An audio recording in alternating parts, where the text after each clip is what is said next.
Rich people think differently. So what I'm gonna put in your head today is a rich people concept so you can get to understand it. The only difference between successful people and not is just how they think. Rich people think different. Quit letting people tell you you gotta get qualified in another program. You don't need another program to be successful. You need to change the way you think. So here's the deal. The problem with becoming a millionaire is that when you decide that you want to be a millionaire, you immediately start thinking, how can I become a millionaire? Well, that thought don't just pop into your head, so you get frustrated and you don't become a millionaire. Or as soon as I think of how I'm gonna make $1 million, you can't think of how to make $1 million. Stop. Do you know if you know how to make $1 million, what's today, Tuesday? Wouldn't you make it by Friday? Would not you make it by Friday? But suppose I told you how you can become a millionaire with what you have. Because here's the deal. All of you have everything it takes to become rich. You just don't believe it. Now, if you can develop this theory that I'm about to share with you, I have the way for you to be rich. This is it. First of all of you have a gift. God gave it to you when he created you. God never created a single soul without giving them a gift. That's the God that created you. He's a very smart God. Here's the cold thing. When he made you, he put the gift inside of you. He didn't hide it under the ocean. It ain't on the mountain nowhere. It ain't under no rocks. You ain't got to go drill it. God put what you needed inside of you at birth. All of you have a gift. But you have got to do your gift. The thing God gave you at birth to do. It is the thing that you do the absolute best with the least amount of effort. That's your gift. Anything else you doing, you wasting your time. Do you hear me? You wasting your time. If when the alarm clock goes off in the morning and it makes you sick every morning that alarm go off, it's because you ain't doing your gift. You're going against what God created you to be. Do most of you know what your gift is? Who in here doesn't know their gift yet? Okay, let me tell you what you do. Go home today. Don't talk to nobody. Sit down and have one conversation with yourself. What is the thing that I do the absolute best with the least amount of effort? This ain't gonna take you long. You old enough, you grown. Write it down. I don't care if it's networking. I don't care if it's babysitting. I don't care if it's doing color. I don't care if it's painting. Whatever it is, it's what you do. Sing it. Whatever you do the best, write it down. That's your gift. That's it. You ain't got to go asking a bunch of people. They've been telling you your whole life. You know, you ever had people call you with their problems? They always call you with your problems because you gifted at it. But you didn't know how to identify it.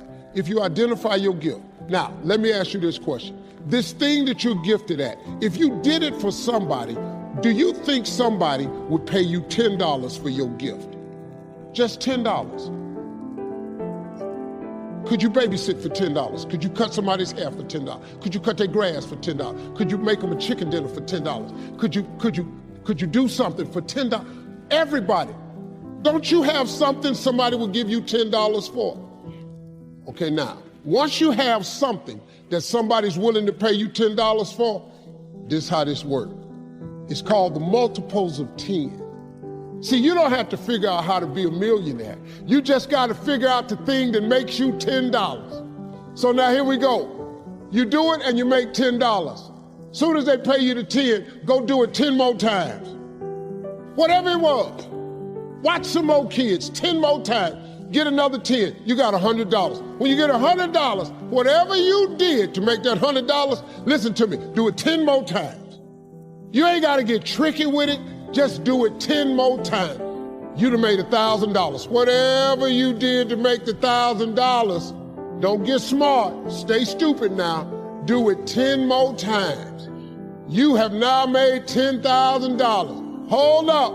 Now we finna grow a little bit, but guess what you got to do to grow? You just got to do some more. Whatever you made $10,000 doing, I need you to do it 10 more times. What you tripping for?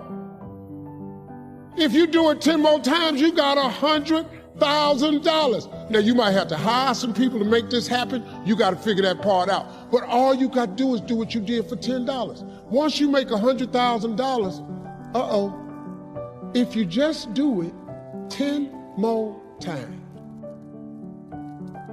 For all the young people here who are, maybe they're just having their first kid and they're in their late 20s, early 30s, around that range, what are the 3 habits or skills you wish you would have known then that you wish all of them start to learn at this age in their life? It's a tough one, because I think at every stage of your life, you look at life differently. So it's hard to tell someone in their 20s how they should be until they've experienced certain things. There are certain things that just be words. But if I was going to give a couple habits, I'd say the first habit is to not judge yourself too hard, because I think that's what young people do a lot, and I think people do of all ages. You know, when you're 61 years old and you've lived as much life as I have, a little less judgment of myself in this area. It's not make everything life and death, because then the kid feels that. And it isn't all life and death, you know? I've got to be honest, I thought when my daughter's crying, is like, I hate anybody in pain. You know, I thought it was going to just pierce me and make life so difficult.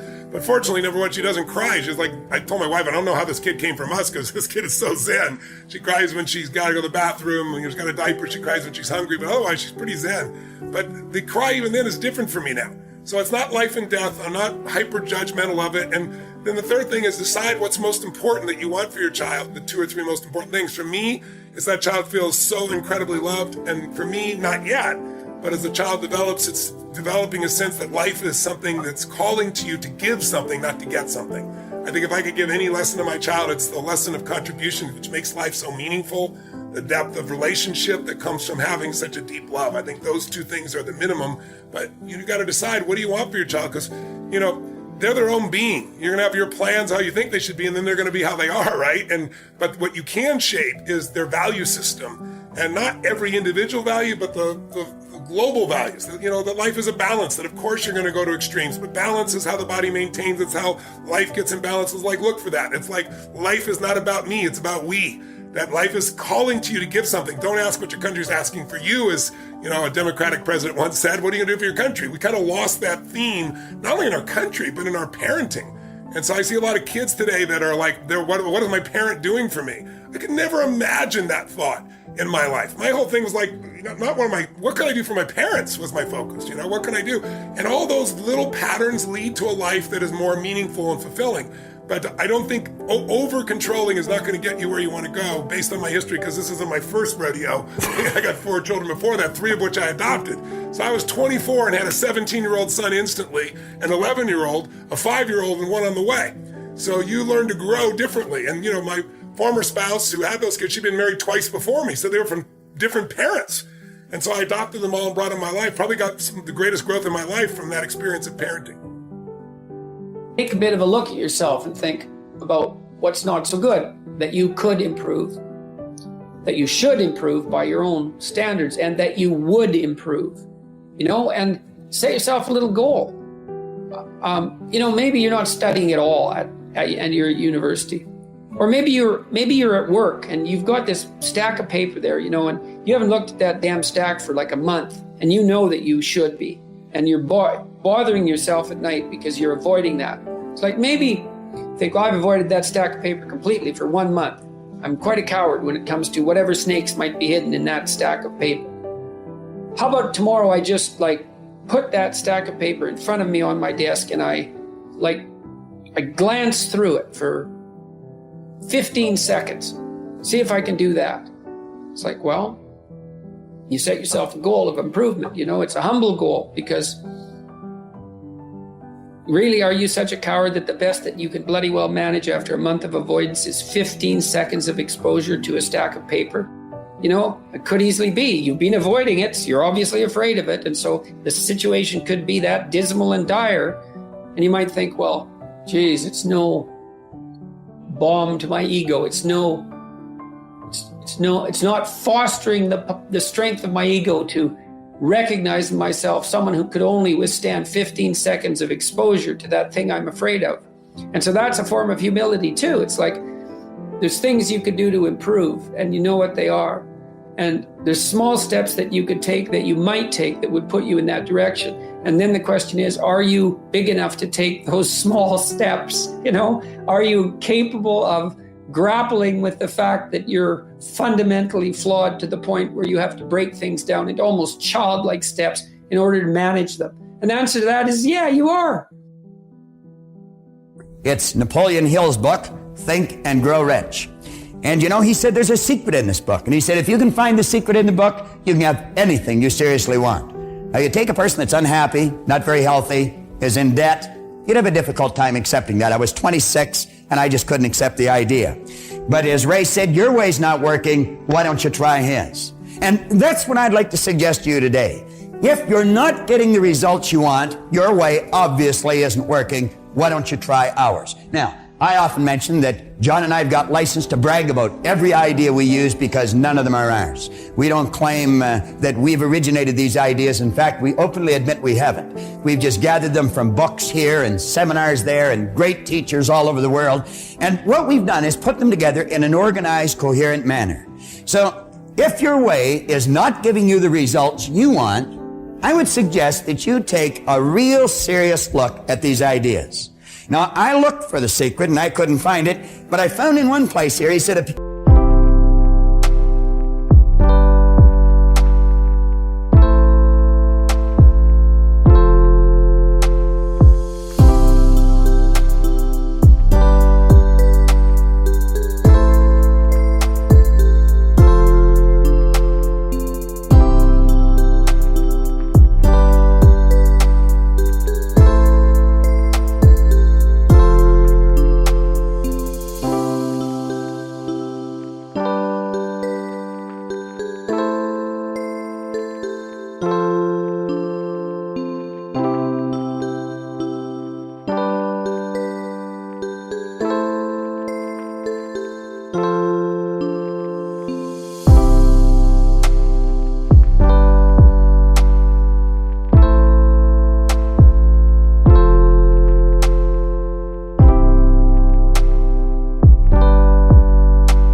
peculiar thing about this secret is that those who once acquire it and use it find themselves literally swept on to success with but little effort, and they never again submit to failure. What a marvelous promise. He said, if you doubt this, study the names of those who have used it wherever they've been mentioned. Check their records for yourself and you'll be convinced. Now he lists upwards of 100 names here. He's got Henry Ford, William Wrigley, James J. Hill, George Eastman, Theodore Roosevelt. He goes on here, John D. Rockefeller, Thomas Edison, Luther Burbank, Woodrow Wilson.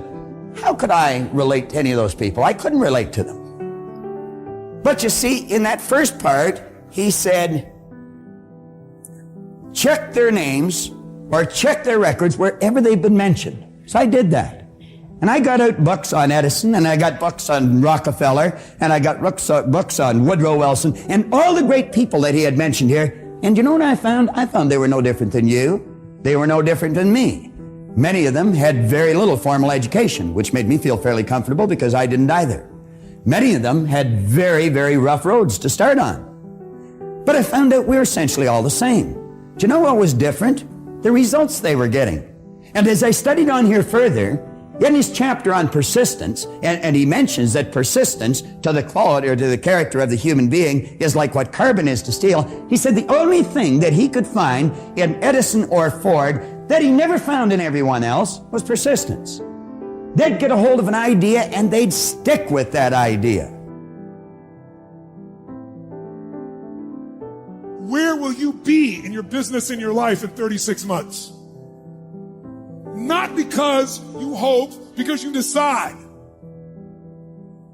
If there's something you once envisioned and now it's real, it's because you decided there's something you wanted so bad that you unleashed all your desire. You became obsessed with it. You didn't just envision it, you brought so much emotion to it that now it's in your life. It was once a dream, it was once a goal, and now it's in your life. It may have seemed impossible at one time. So how did you do it? You started with a concrete vision of what you wanted, and you focused on it continuously, didn't you?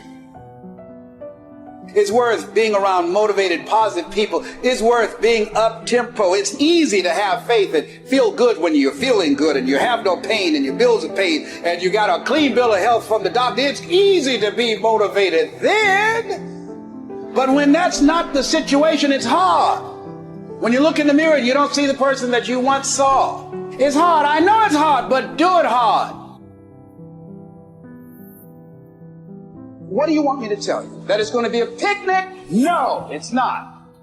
Will it be challenging? Yes. It's going to kick your butt? Yes, it is. This dream you got, whatever you want to do, will it be easy to just run out there and do it? No. Will it happen overnight? No.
Struggle? Yes. Will there be times when you can't make ends meet? Yes, that's a part of it. But you have to take control and train this brain. If you don't train this brain, it'll use you instead of you using it. Instead of letting your goals and your tasks and your health and your discipline waver, rise up. No one's coming to push you. No one's coming to tell you to turn the TV off. No one's coming to tell you to get out the door and exercise. Nobody's coming to tell you to apply for that job that you've always dreamt about. Nobody's coming to write the business plan for you. It's up to you. And because you're only ever going to do the things that you feel like doing right now or that feel good right now, unless you understand that you've got to parent yourself, you've got to push yourself.